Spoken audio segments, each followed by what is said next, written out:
Сәлеметсіздер ме, ұстаздар, студенттер? Бүгін бізде 16 наурыз шежіре күніне арналады.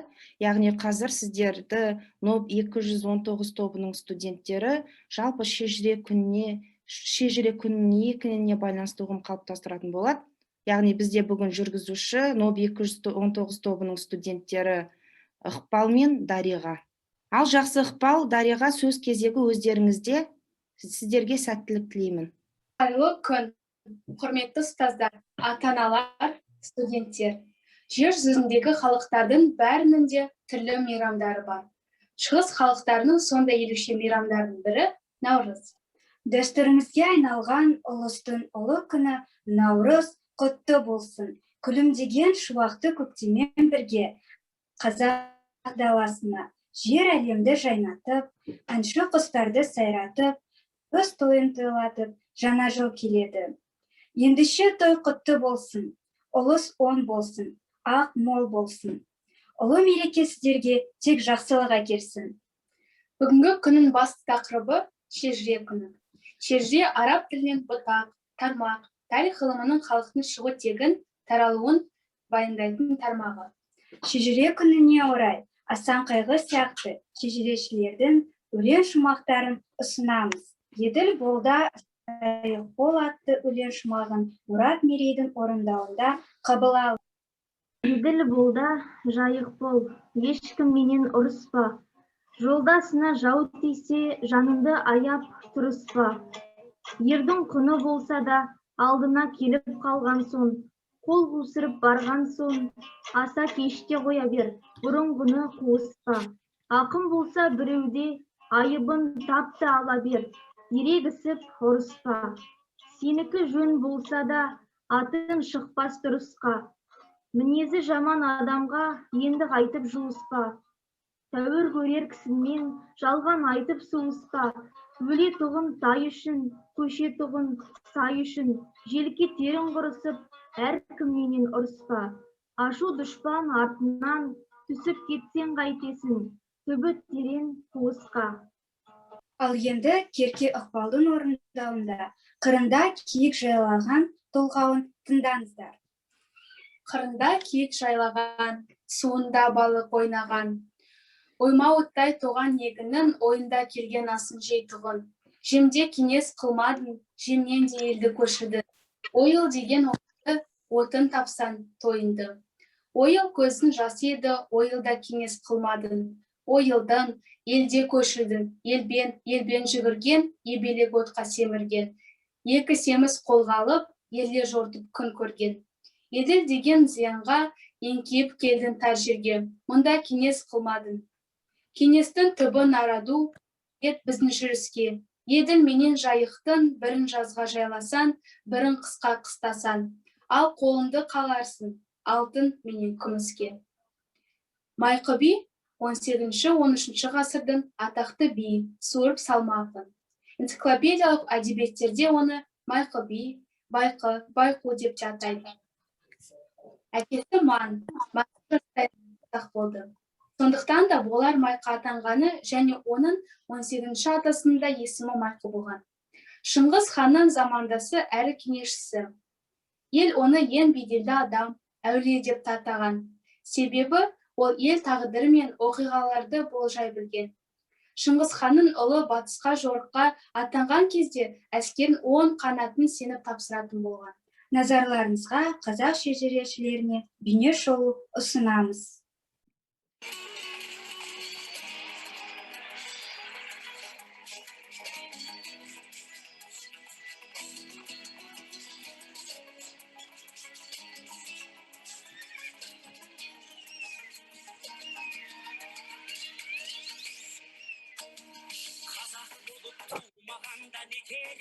Бұл жалғаннан бақыт таппай өтерем, желдей жүйрік жылқы мінбей жалғанда, аламанда ат оздырмай кетерем. Қазақ болып тумағанда нетерем, өкініштен өртенерем өтемен.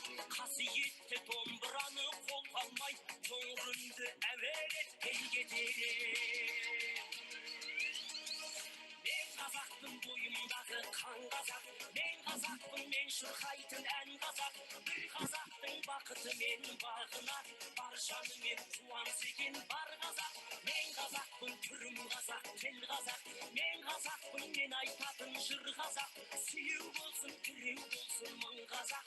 Сүрінгенде, бүлінгенде бір қазақ.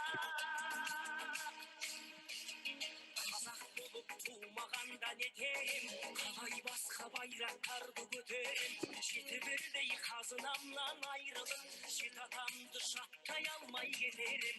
Қазақ болып тумағанда нетерем, толақ жайлық жайын білмей кетерем. Қымыз шұбап қазы қарта құртмайсыз, қадыр қашып қарным ашы көтерем. Қазақпын бойымдағы қан қазақ, мен қазақпын, мен шырқайтын ән қазақ.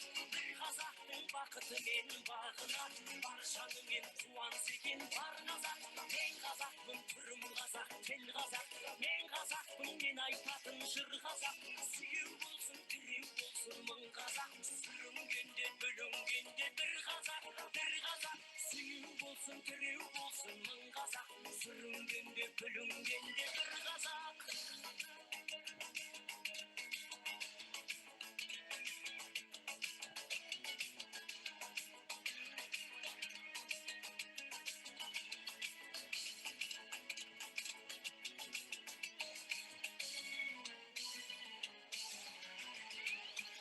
Қазақтың бойымдағы қан қазақ, мен қазақпын, мен шырқайтын ән қазақ. Bir қазақтың бақыты мен бағына, бар жанымен қуанса екен бар қазақ. Мен қазақпын, түрім қазақ, тіл қазақ. Мен қазақпын, мен айтатын жыр қазақ. Сүйеу болсын, тіреу болсын мың қазақ. Сүрінгенде, бүлінгенде бір қазақ. Мен қазақпын, бойымдағы қан қазақ. Мен қазақпын, мен шырқайтын ән қазақ. Bir қазақтың бақыты мен бағына, бар жанымен қуанса екен бар қазақ. Мен қазақпын, түрім қазақ, тіл қазақ. Мен қазақпын, мен айтатын жыр қазақ. Сүйеу болсын, тіреу болсын мың қазақ. Сүрінгенде, бүлінгенде бір қазақ, бір қазақ. Сүйеу болсын, тіреу болсын мың қазақ. Сүрінгенде, бүлінгенде бір қазақ.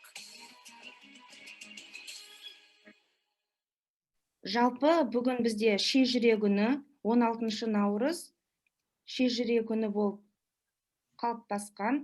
Бұл күні отбасының, ел жұрттың, жеті атаның тарихы айтылып, шежіресі таратылады. Сонымен қатар жұртшылық мал сойып, өткен кеткен ата бабаларына Құран бағыштайды.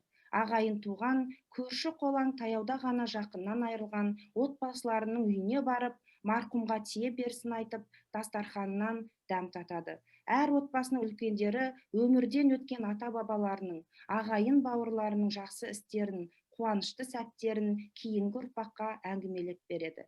Яғни осы күнмен тікелей байланысты шежіре күннің қазіргі таңдағы беретін маңызы өте зор. Ары қарай жалғастырамыз. Асан Қайғы Сәбитұлы, мемлекет қайраткері, ақын, жырау, би, философ. Әз Жәнібек ханның ақылшысы болған. Әкесі Сәбит Арал өңірінің Сырдария жағасын мекен еткен. Қызылорда облысы Шиелі ауданы Жеті Әулие қорымындағы Асан ата кесенесі Асан Қайғы мазары делінеді. Асан Қайғы Алтын Орданың ханы, кейіннен Қазан хандығының негізін қалаушы Ұлы Мұхаммедтің ең ықпалды тұлғаларының бірі болған. Ол жаңа хандықтың идеологы және барлық қазақ тайпалары мен руларын бірлестірудің жақтаушысы болды. Майқы би Төбейұлы 1105 жылы туы, 1225 жылдар шамасында ғұмыр кешкен қазақ халқының төбе биі болған. Сондықтан да оны түрік тұқымдас елдер, әсіресе татар, башқұрт, қарақалпақ, өзбек халықтары бас биіміз деп санаған. Ежелгі шежіре бойынша екі майқы би болған тәрізді. Белгілі жазушы Балғабек Қадырбекұлы бұл жөнінде былай жазады. Артына өлтірмейтін сөз қалдырған, сол 12 ғасырда өмір сүрген майқы ма? Көне сөздерден ата-баба жеті тұстыдан қалған шежірелерге келіссек, қазақта екі майқы болғаны байқалады. Аяз би Жаманұлы қазақ халқының ежелден елге аты Машһүр болған аты аңызға айналып кеткен ақылгөй абыз шешен биі. Оның есімі бүгінгі ұрпаққа Аяз би ертегісі мен Аяз би әліңді біл, құмырсқа жолында біл дейтін қанатты нақыл сөз арқылы сақталып жеткен. Яғни аяз әліңді біл, құмырсқа жолыңды біл. Бұл халық ауыз әдебиеті пәнінен біз өткен болатынбыз. НОП 318 тобы бүгін бізде халық ауыз әдебиеті ғой. Естеріңізде ма? Яғни біз осы ертегілерді оқығанбыз. Аяз би ертегісі бізде шыншыл ертегіге жатады. Есімізге түсірдік па? Сол Аяз би өмірде бар екен ертегідегі. Аяз бидің ғұмырнамасының жөнінде әртүрлі дерек бар. Майқы би Ман баласының шежіресі жазған шапырашты Қазыбек би Таласарұлы өзінің тұқияның өзіме дейін жалын 1993 жылы дейтін кітабында Аяз биді және оның серігі Құмырсқа батырды Майқы би дәуірінде өмір сүрген. Шежіре жайлы кітапта рухани құндылықтарымызды қайта жаңғырту тұсында еліміздің тарихын терең білуге, жас ұрпақтың санасы мен рухани мәдениетін жоғарылауына ықпалын тигізді. Бізде жібек дайын бе екен? Асан қайғы, бұл заманда не ғарып? Бұл заманда не ғарып? Ақ қалалы боз ғарып. Жақсыларға айтпаған асыл шырын сөз ғарып. Замандасы болмаса, қариялар болар тез ғарып. Қадірін жеңге білмесе, бойға жеткен қыз ғарып. Ел жағалай болмаса, бетегелі бел ғарып. Қаз үйрегі болмаса, айдын шалқар көл ғарып. Мүритін тауып алмаса, азғын болса, пір ғарып. Ата жұрты бұқара, өз қолында болмаса, қанша жақсы болса да, қайратты туған ер ғарып. Наурыз мейрам жүректерге нұр сепкен, маңдайымнан сүйіп жатыр күн көктем. Жарығымен, шуағымен күн ана, алып келдің жер бетіне гүл көктем. Халқымыз ұлыс күнін жыл басы деп санайды. 21 наурыз күні даланы қыдырата аралайды екен. Қыдыр адамдарға дәулет таратып, бақ қондыратын, ақсақал кейпінде көрінетін қиял ғажайып адам. Асайнова Мадинаның орындауында Наурыз Думан атты ән шашуын қабыл алыңыздар. Мен Асайнова Мадина 219 тобының студенті, Инел колледжінің ұстаздары мен студенттерін келе жатқан Наурыз мерекесімен шын жүректен құттықтаймын.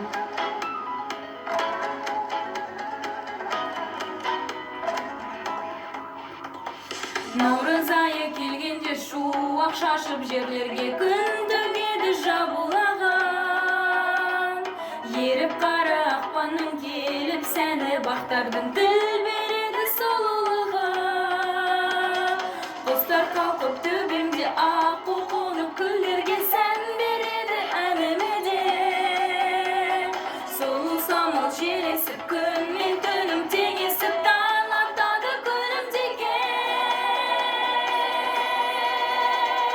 ашылып аспан қабағы күліп күннің жанары, қуаныш шаттық кернейді наурыз айы даланы. Асығып күткен мейманы наурыз бақыт мейрамы, шырқалады наурызда қазағымның күйі. Инновациялық Еуразия университеті Екібастұз колледжінің ұстаздарына наурыз мейрамына орай сөз кезегін береміз. Жақсы, рахмет Ықпал Дариға.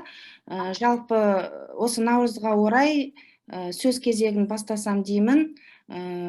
Кең болсын қазағымның керегесі, кетпесін Алла берген берекесі. Алаштың баласына нәсіп болған құтты болсын наурыз мерекесі деп барлықтарыңызды осы келе жатқан ұлыстың ұлы күні наурыз мейрамымен шын жүректен құттықтаймын. Әрқайсыларыңыздың отбасыларыңызға тек бақыт, байлық, береке тілеймін. Және де осы қазір сөз кезегін менің кейін біздің шәкірттеріміз НОП 417 тобының студенті Мирзабаев Мейірбек жалғастырам дейді. Мейірбек, барсыз ба? Сәлеметсіздер ме, құрметті мұғалімдер, құрметті студенттер, баршаларыңызды келе жатқан осы ұлыстың ұлы мерекесі, жалпы қазақтың жаңа жылы, бүкіл түркі тілдес халықтардың ұлы мейрамы наурыз мерекесімен шын жүректен құттықтаймын. Жалпы осы наурыз мерекесінде ақтың молаятын, Самарқанның көк тасы еріген күн, күн мен түннің теңелетін күні, пейілдің түзелетін, көңілдің кеңейетін мерекесі болып есептелінеді. Осы ұлы мерекеде бұл бір-бірімізбен достығымызды нығайтып, бір-бірімізге деген жанашырлығымызды көрсетіп, жаңағы кең пейілділігімізді көрсететін мереке.